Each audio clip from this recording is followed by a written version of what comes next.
స్థానిక సంస్థల ఎన్నికలు ఉండొచ్చు బహుశా. సో దానికి సమాయత్తం కావాలి అనేటటువంటి ఉద్దేశం ఒక పక్క.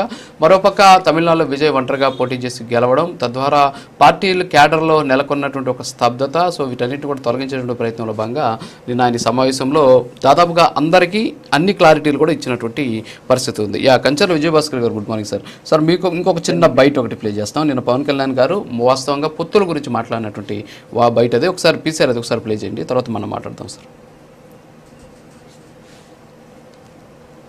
సమస్యలు ఉన్నాయి, ఆ సమస్యల్ని మీకు ఒక కమిటీ చూసుకుంటుంది. ఆ కమిటీ కూడా నిర్ణయించుకోలేకపోతే ఎట్టి పరిస్థితుల్లో కూడా మీ ఆత్మగౌరవాన్ని తాకట్టు పెట్టే పని అయితే నేను చేయను. ఎందుకంటే నేను మాట ఇచ్చాను, ప్రజల తాలూకు సుస్థిరత నిలబెడతాను.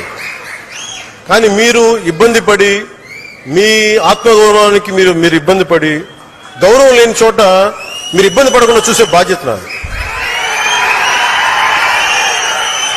ఎందుకంటే ఎందుకు నేను చెప్పగలను అనుకున్నప్పుడు, నేను మద్దతు ఇచ్చినప్పుడు చాలా త్రికరణ శుద్ధిగా ఇచ్చేస్తాను.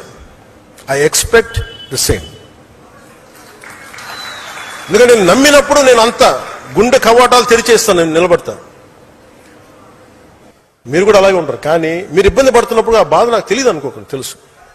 కానీ నేనేంటంటే దాన్ని ఎంత సరిదిద్దుతాం, నిలబడుతున్నాం. అందుకని ఇవన్నీ నాకు తెలియదు, మమ్మల్ని ఇబ్బంది పెడుతున్నారు, ఇవన్నీ ఉన్నప్పుడు కొన్ని చోట్ల కొంతమంది నాయకులు it will be corrected, it will be addressed. Yes, okay.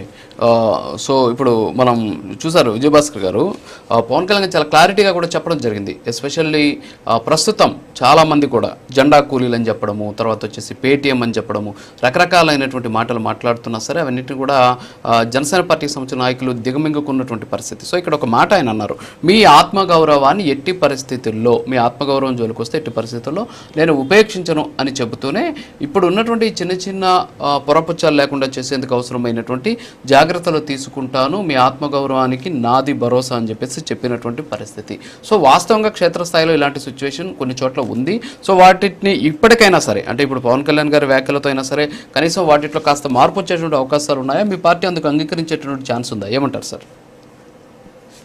అది వాళ్ళ జనసేన పార్టీకి సంబంధించిన అంతర్గత సమావేశంలో పవన్ కళ్యాణ్ గారు చేసిన కామెంట్స్